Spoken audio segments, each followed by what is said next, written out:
ठीक है, ये 5 क्वेश्चन है, एक और लिख लो इसमें।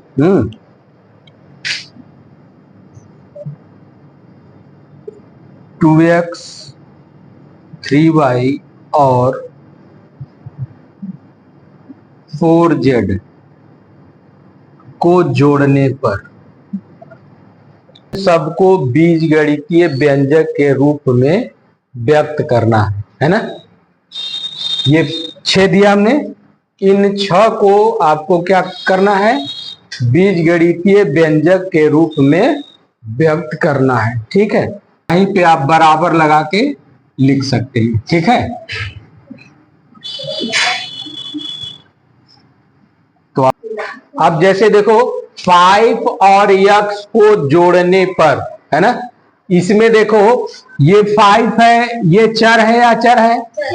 प्रश्न है, बात नहीं। अगर आपसे प्रश्न पूछा जा रहा है तो उसका मतलब, पहले सर का मतलब समझिए कि उन्होंने पूछा क्या है। पूछने के बाद सोचिए तब बताइए। अब गलत बता दी तो उसको बोलने से पहले आप सोचिए कि हम क्या बोल रहे हैं। ठीक है ना, गलत हो गया ये अलग नहीं है, ये मैटर नहीं रखता। गलत हो गया ये मैटर नहीं रखता। मैटर ये है कि बताया नहीं गया तब तो कुछ भी बताइए, कोई चलेगा। बताया गया हुआ चीज को आप गलत बता रही हो और उस पर भी कह रही हो आप सुबह बताए हैं, तो सीधा सीधा इतना तो जानेगा ना कि सर जी बताए हैं? तो पहले उस चीज को सोचिए कि क्या सर बताए हैं और क्या हमको बताना है। पहले तो ये सोचो पूछे क्या है। मतलब जब तक किसी के प्रश्न का मतलब नहीं समझ पाओगी, सही सही उत्तर नहीं दे पाएंगे। आप दे पाएंगे? नहीं दे पाएंगे। जैसे हमने पूछा कि आपके पिताजी का नाम क्या है, तन से खड़म श्रीमती लालती देवी। अरे हो श्रीमती, हमने क्या पूछा? पिताजी का नाम। कान के क्या बता रहे हैं? माता जी का। इसका मतलब ये हो कि तो हमने जो प्रश्न पूछा उस प्रश्न को तुमने कुछ भी नहीं समझा, प्रश्न को सुना ही नहीं, समझा ही नहीं। जबरदस्ती आजकल के बच्चे पेपर में भी, है ना, परीक्षा में प्रश्न कुछ और पूछता है, उत्तर कुछ और लिख के आते हैं।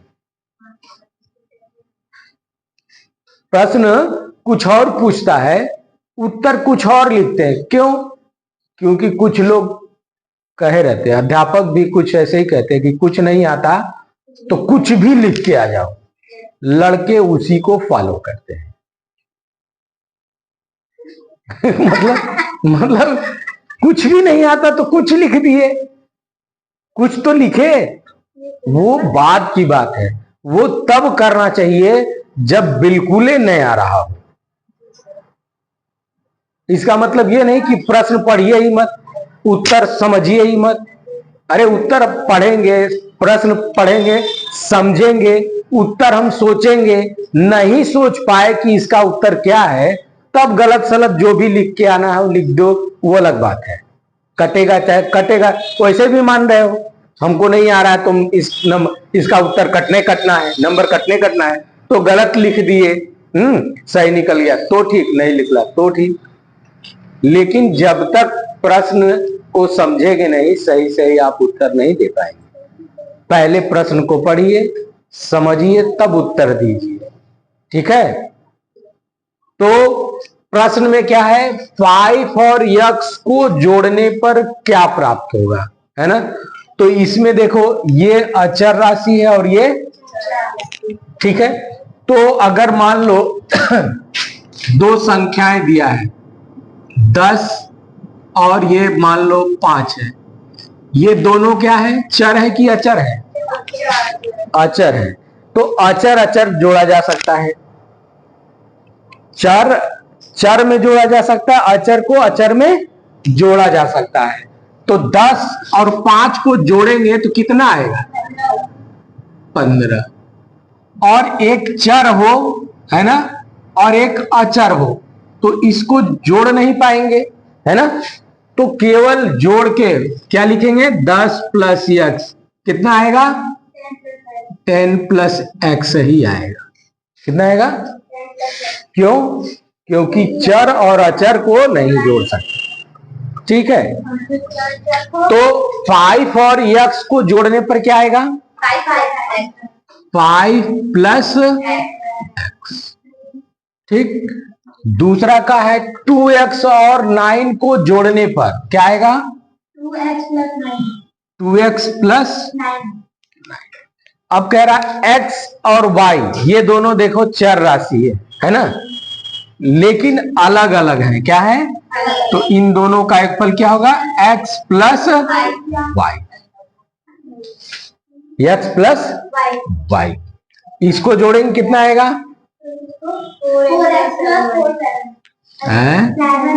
4x plus 7y। ठीक है, अब इसको नहीं जोड़ा जा सकता, ये अलग चर राशि है और ये अलग चर राशि। समान चर राशि रहेगा तो जुड़ जाएगा। जैसे अगर x प्लस 3x है ना, कौन बतिया रहा है?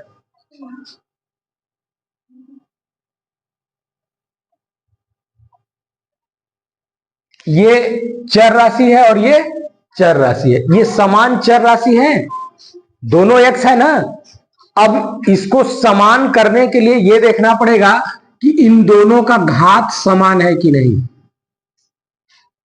तो ये भी x है, इसका घात 1 है, ये भी x है और इसका घात 1 है। इसका मतलब ये समान चर राशि है। कैसा है? समान चर राशि। तो इनको जोड़ा जा सकता है और घटाया जा सकता है। तो इस वाले की संख्या कितनी है? 3, और इस वाले की संख्या कितनी है? 1। कितनी है? तो इन दोनों के गुणांक को जोड़ देंगे, कितना आएगा? 3 और 1 4 x, ये हो जाएगा। ठीक है, अब यहां देखो, ये x के घाते 1 है और यहां 7y के घाते 1 है, तो ये दोनों समान हुए? नहीं, चर राशि x है और ये y है ना, दोनों ही अलग अलग, घात तो समान है दोनों का, लेकिन चर अलग अलग है। क्या है? अलग अलग चर है। अच्छा, अब इसको जोड़ के बताइए कितना आएगा? क्या आ जाएगा? x और y और z को जोड़ने पर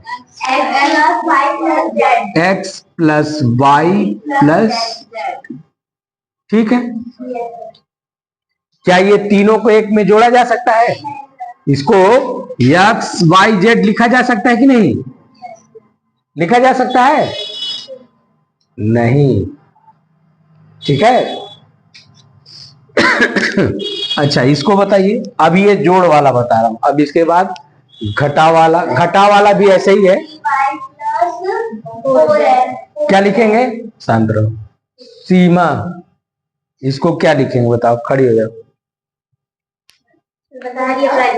प्रजिता खड़े हो जाओ। क्या लिखेंगे इसको? 2x लिखेंगे और कुछ नहीं।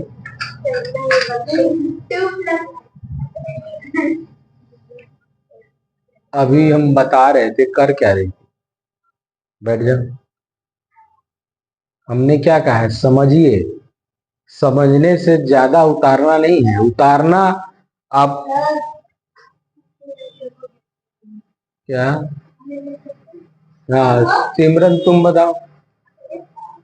सिमरन बताओ क्या होगा? बताइए। इसको जोड़ने पर क्या प्राप्त होगा? ठीक है, आगे बढ़ो। इसको कुछ को जोड़ना है, इसको जोड़ना है, इसको जोड़ना है, इसको जोड़ना है। तो 2x प्लस 3y प्लस 4। ठीक है, जिनका सही है वो ठीक है, जिनका सही नहीं है उतार लीजिए। तो इसको देखिए क्या रखे हैं? 10 में से 3 घटाने पर पहले लिखेंगे कि पहले ही घटा लेंगे? ये बताइए। पहले उसको ऐसे बीजगणितीय व्यंजक के रूप में व्यक्त करेंगे, है ना। फिर अब इसको हल कर सकते हैं तो करेंगे। अब ये दोनों ही अचर राशि हैं, क्या है, दोनों ही अचर राशि है, तो 10 में से 3 को घटाया जा सकता है, तो कितना आएगा 7। ठीक है। अब दूसरा देखिए, 5 में से x घटाने पे, मतलब एक अचर है तो दूसरा चर है ना। तो इसको कैसे बीजगणितीय व्यंजक के रूप में व्यक्त करेंगे, 5 माइनस, अब इसको घटा सकते हैं नहीं, तो एज इट इतना ही हो जाएगा, है ना। उत्तर हमारा 5 माइनस एक्स। दूसरा वाला, x में से 4 घटाने पर, x माइनस 4। ये वाला 2x माइनस 3y, क्या इसको घटाया जा सकता है इसमें से, है नहीं। ठीक, इसको क्या लिखेंगे, 3y माइनस, इसको घटा सकते हैं नहीं, है ना। तो ये हमारा आंसर, ठीक है। तो इसको 2 plus 2 plus H O H कितनी बार जोड़ना है, यहां देखिए बीच में प्लस लगा है ना, या तो आप 2 प्लस 2 प्लस 2 प्लस 2 गिन के 4 बार हमने लिख दिया, इसको जोड़ेंगे कितना आएगा, कितना आएगा, जोड़ना है 2 धन 2 धन 2 धन 2, 2 2 4 2 6 2,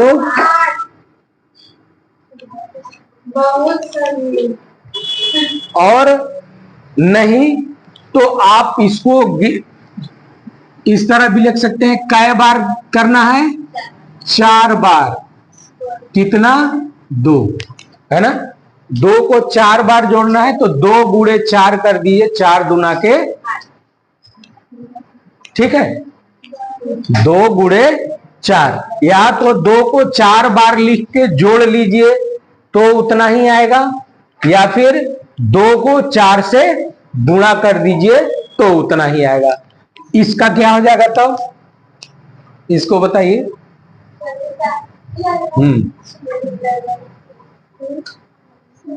हाँ, तो आसान आप देखिए, या तो 8 टाइम आपको 3 जोड़ना पड़ेगा,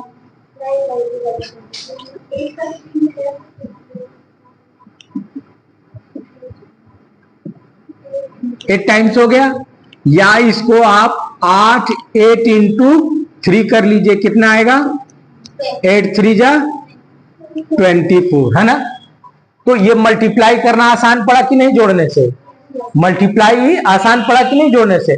जोड़ने पर भी 3 3 6 3 9 3 12 3 15 15 3 18 18 3 21 21 और 3 24 आएगा कि नहीं आएगा। जोड़ने से भी आपका 24 ही आएगा और 8 इंटू 3 से भी उतना ही है। तो अब बताइए x प्लस 4 बार, इसको कैसे लिखेंगे, इसको उतार लीजिए, मिटा दो इसको, उतार लीजिए इसको तो बताऊं। अच्छा, अब ये वाला करके बताइए, अब ये 3 4 करके बताइए क्या आएगा। अब तो समझ में आ गया ना कैसे करना है, इसको करिए, ठीक है। तो x को 4 बार जोड़ लीजिए या x में 4 का गुणा कर दीजिए, 4x आएगा, ठीक है। y को 8 बार जोड़ लीजिए या y में 8 का गुणा कर दीजिए, तब 8y आएगा, है ना। उसी तरह अब इसको देखिए, 1 प्लस 1 प्लस ऐसो है 7 बार का है ना, तो क्या लिखेंगे, 1 plus 1 plus 1 plus 1 plus 1 plus 1 plus 1, इसको जोड़िए, 1 plus 2 plus 3 plus 4 plus 5 plus 1 6 plus 7, कितना आएगा, 7 आएगा, है ना। या इसको ऐसे भी कर सकते हैं, 7 इंटू 1, 7 1 जा 7 आएगा। अब 0 को अब n बार जोड़ना है तो n बार या मान लीजिए 4 बार जोड़नी है, ठीक। 0 को 4 बार जोड़नी है। तो 0 प्लस 0 प्लस 0 प्लस 0 कितना आएगा? 0 ही आएगा। ठीक है, या क्या चीज?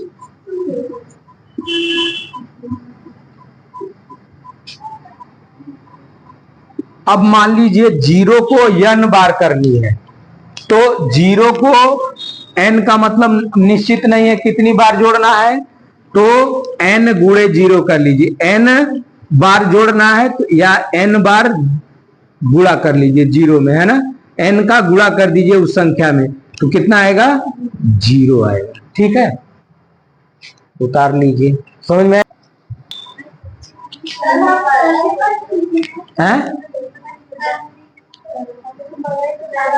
विभाजित करने पर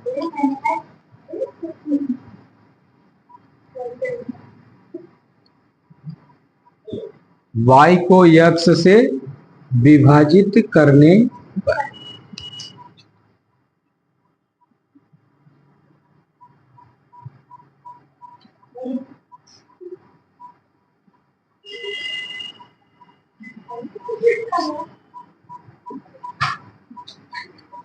है लड़की।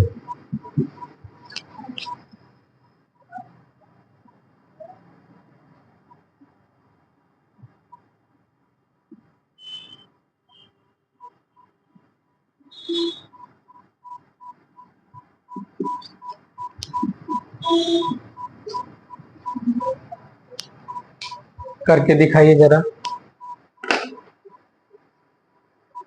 ये देखिए जो कहा है 40 को 5 से विभाजित करने पर, तो 40 डिवाइडेड बाई 5, इसको ऐसे लिख सकते हैं,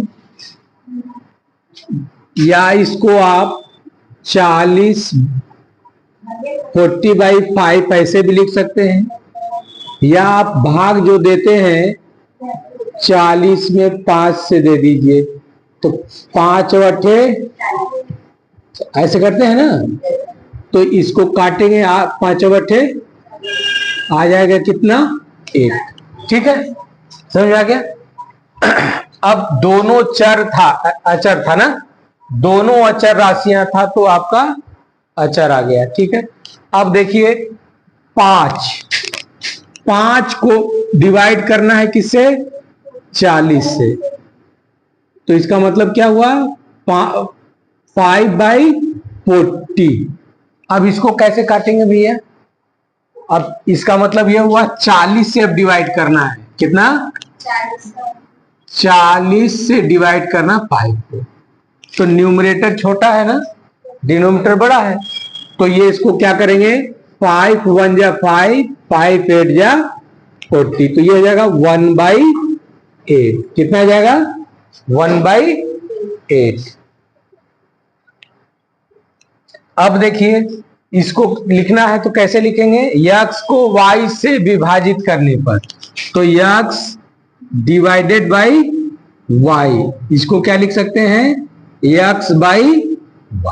ठीक है, इसको क्या लिखेंगे? y को x से विभाजित करने पर, यानी y डिवाइडेड बाई x, इसको क्या लिखेंगे? y/x। ठीक है, x को 3 से विभाजित करने पर, यानी x डिवाइडेड बाई 3, तो ये हो जाएगा x/3। ये एक चर है एक अचर है, तो डिवाइड तो होगा नहीं, वैसे ही लिख लेंगे। अब 20 को x से विभाजित करने पर, तो 20 divided by x is equal to 20/x, ये हो जाएगा। ठीक है, बन गई। समझ में आ गई? ठीक है,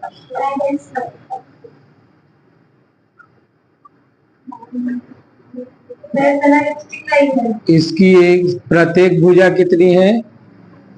वर्ग की चारों भुजा, वर्ग की वर्ग दिया है, वर्ग की एक भुजा है ना, कितनी दी है? x से भी, तो वर्ग की चारों भुजाएं बराबर होती हैं, है ना। क्योंकि वर्ग की चारों भुजा बराबर होती है,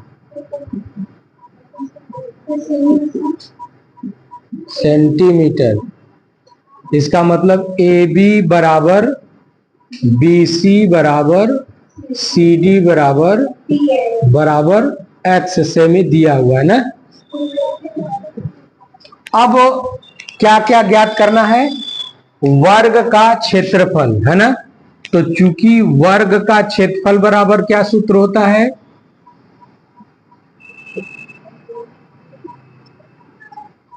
क्षेत्रफल बराबर होता है लंबाई गुणे चौड़ाई। ठीक है, क्या होता है, लंबाई गुणे चौड़ाई। तो मान लीजिए कि ये ए बी लंबाई है तो बी सी क्या हो जाएगी, चौड़ाई। और लंबाई और चौड़ाई दोनों बराबर होती है, यानी लंबाई भी इसकी यक्स है और चौड़ाई भी यक्स है। तो कितना हो जाएगा क्षेत्रफल, एक्स स्क्वायर सेमी स्क्वायर। ठीक है। अब परिमाप, चूंकि वर्ग का परिमाप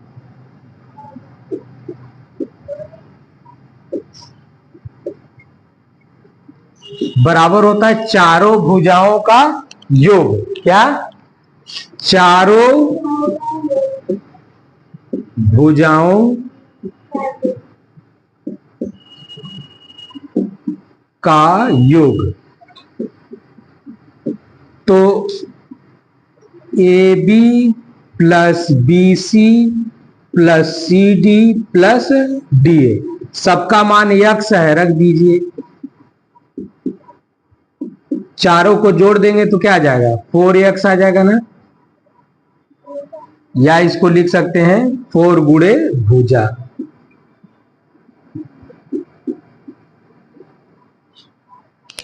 ये आपका आंसर हो जाएगा।